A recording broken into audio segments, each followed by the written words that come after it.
Welcome to this special edition of the pod, and it's an exciting celebratory edition because we're going to celebrate a young New Zealander who has basically was called the other day the most underappreciated sportsman from New Zealand. Think about this: 6 IndyCar championships, 3rd on the all-time winners list in IndyCar. Now that's behind 2 legendary names, AJ Foyt and Mario Andretti.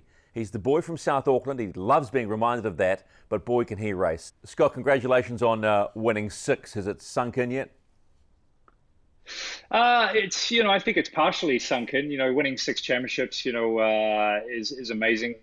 6 is a lot better than 5, but now, we've got to go on to the big task of trying to get number 7 and equal, the great AJ Foyt. But, I think with how this season's gone and just the ups and downs and the adversity everybody's had with, COVID, it's one year that we'll definitely never forget for many reasons. But it was a stressful one, man. It's the first time I've ever led, from the start of the championship all the way to the end. And there was a lot of bleeding going on there towards the end. And we had to try and contain that. But what an epic year for us. Yeah, surprising to that mid-Ohio. You sort of, for this time, you led all the way. Did you feel like you had to chase the win in the end?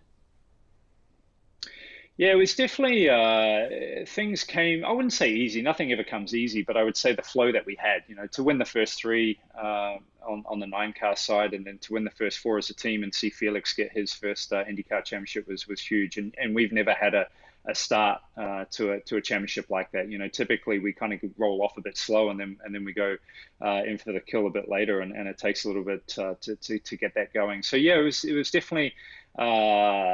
You kind of don't want to be one of those statistics. We've been lucky enough to win like 13. We came from a massive deficit. 15 we were able to tie break with Montoya, which was a total outside chance.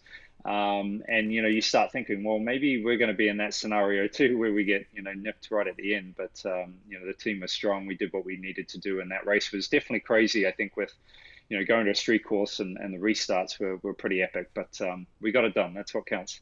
I'm intrigued to hear you talk about being kept up at night because things annoy you, and I wonder whether that comes from the driving force that is your team owner in Chip Ganassi, who I think is known to say, "I like winners." How much of a difference does he make to the way you operate and have operated all these years being with that team? He's obviously a big part of it, right? I think, Chip and my wife, Emma, I think are probably the 2 most competitive people I've ever met. And, so I kind of get it at the racetrack if I have a bad weekend. And then when I get home, I get it at home as well. So it's honestly, it's a great position to be in because, it definitely keeps me motivated and wanting to try and better myself, and it's so important to have that from the top, so everybody sees that. Chip is, can be a pretty angry guy sometimes when you're in a bad situation or you've done something that's not how it should be done, but also I've destroyed 2 cars in 4 laps, and he's like, "Oh, you're okay, we'll get another car, don't worry." And I'm like, "Man, I'm going home. I've got a broken foot and a hand here, like I'm done." So he's a great support for our team, and that's from top to bottom, and he's a great person, has a great group of people around him. They talk about culture a lot. Does he create a very good culture? Yeah, I believe he does. It's not all lovey-dovey. And I remember walking through the doors in 2002, and just feeling very intimidated actually by. I wouldn't say that Ganassi is known for the friendliest bunch of people, but they definitely have the tone of you only go to the racetrack to win, and it was really difficult for me to start with because I think a lot of other teams really get around their drivers, and they try to support them in a lot of ways, and Ganassi, don't get me wrong, do that as well, but if first of all, it's about winning. We're in the business of winning, so you have to win. So yeah, it's an interesting situation. But honestly, when it comes down to it, I think everybody that's there is extremely competitive, and they just want the best for everybody. And it's they'll back you to the hilt. So there's a ton of support there, and such a great group of people over the years, and a lot of them have been there since I started, which is definitely impressive. And that goes for my crew chief. Another Kiwi, Blair Julian, who's, I've been with actually since I first stepped in America in 98, 99, at Stefan Johansson's. He's coming to every team as well. So it's great to have that, person and support with me through those steps as well. 16 consecutive seasons and you've at least got one race win. That shares with AJ Foyt. Did you honestly ever believe you would be this good? This is where you get to talk about yourself and give yourself a rap. I don't know. I always feel very fortunate, and lucky in some instances. I know you make a lot of your luck. It takes a lot of effort. Don't get me wrong. I love being the first person there and the last one going home, and the intensity of training. 6 days a week. 3 or 4 of those days, twice a day. You got to try and cover all the bases. And I think we do that well as a team, but. For me, it's really about the people that got me here. Whether it was my parents to the group of investors that made it possible from New Zealand, which they were pretty much giving away money. They I'm sure they never thought they were going to get anything back, but luckily enough, we were able to make it work. So I think what really sticks with me is showing them that it was actually worthwhile, and for me, that's the biggest kick I get is like, look at this is cool, man. Like we're doing well. We're still winning and we're still winning championships. And for me, that's what means the most.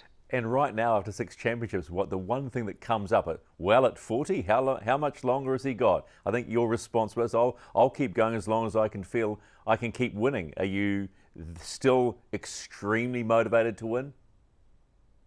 Yeah, absolutely. It's yeah, I don't know. I feel like I get picked on a little bit about that. There's a few other guys that Power I think turns 40 here in a couple of months. Will Power, TK's going to be I think back next year. He's 45. Jimmy Johnson, my new teammate, 7-time NASCAR champions, 45. Sato's like 44. And then you got the next batch of I think Ray Hall and Hunter Ray, and everybody's pretty similar ages. But no, there's definitely a new guard coming in. I think there's a ton of new rookies in IndyCar right now that are extremely fast and are really knocking it out of the park. So eventually it's going to happen at some point. But right now I love doing what I'm doing, and hope it continues for a little while longer. So it's Mr. 6-time and Mr. 7-time in the same team. What's having Jimmy around? What's that going to do to your game? Yeah, it's going to be interesting. I'm a little bit deflated now. I thought winning 6 was pretty cool, but obviously he's got 7 championships. But no, I honestly can't believe he's trying to do this. I've immediately worked out, just the intensity of Jimmy and what he's been able to achieve. I can see why. He's blowing my phone up constantly. I've been good friends with Jimmy for probably, I don't know, 5-6 years. And have always been a fan of his and what he's been able to do in NASCAR, but just the attention to detail now. He's flying into Indianapolis. He lives in Charlotte for the most of it, and to come and train and to do reaction and all the testing that we do, and he's really making the most of it. He's not just coming in to kind of tick a box. So that's really impressed me. Just the attention of detail and the lengths that he's going to make sure that he comes in. But man, it's a big mountain. It's going to be extremely tough. Our weekends are very compressed. Hopefully we do get some track time back next year, because that's been really tough this year for the rookies. That you kind of get 45 minutes of practice straight into qualifying and then a race. That's crazy, and we don't really get a whole lot of off-season testing. So I'm looking forward to it. And I'm excited for him, but I'm sure he knows exactly how much work it's going to be. It must be so satisfying to know you're arguably in the most competitive open wheel formula in the world. Let's be blunt. You just don't know on any given weekend who's going to win in IndyCar. Yeah, and I think this year you've seen it a little bit more just because the preparation isn't there. There's definitely some, drivers and team combos that do better at working it out through the weekend, and progressing and have a slower approach maybe. And I think we were maybe in that boat in a couple of situations, to where it's just coming at you rapid fire. And it's been interesting to see how people have adapted. But you kind of see that even from a 2-day event, say Indianapolis Road Course, where one guy who dominates race 1 can qualify in the pole, dominate race 1, and then the next day, they qualify 10th and they're struggling to run in the top 10. It just shows you how tight it is. If you slip up a 10-2 right now, you're dropping 6 or 8 places, and there's no other formula like that. Plus the mix of disciplines between short track ovals, super speedways, road courses, street courses. It's a fun series to be in, to go from a dynamic of running almost 400 kilometers per hour at the Indianapolis Motor Speedway to Detroit, 5 days later and you're running on the streets, confined by brick walls, in a totally different situation. So it's a fun series and a very difficult one, but I think that's what inspires a lot of us to the competition level that we do have. You knew this question was coming. Early signs. Scott McLaughlin, you labelled him a beast. His early practice times were very quick, but the racing is a different story. How quickly do you think he'll adapt? Super quick. He adapted really quick at St. Pete. I was definitely impressed. We through the sessions, you kind of you have all the information, and looking through it, and you could see him building up and working at it. He's with one of the best teams in the business, obviously with Penske. And he's got great teammates to pull off. And I think with how the current and modern day of technology, especially in these formulas, with the amount of video and overlays and data that is coming at you, I think will definitely quicken up the process. But you can see I'm a big fan of supercars and watch every race, and always cheering on McLaughlin and Van Gisbergen and all the other Kiwis, and it's kind of cool to see them definitely beat the Aussies at their own game. But he is a special person. He's a huge talent, and I'm just excited. There's another Kiwi on the grid, man. I've been waiting 19 years for this, so it's pretty cool to see. Mate, it'll be up your tailpipe, so be very, very careful. Hey, a couple of final thoughts, personal questions. Did you celebrate by buying yourself a new watch? Because I know you collect watches. Have you bought yourself a present after winning number 6?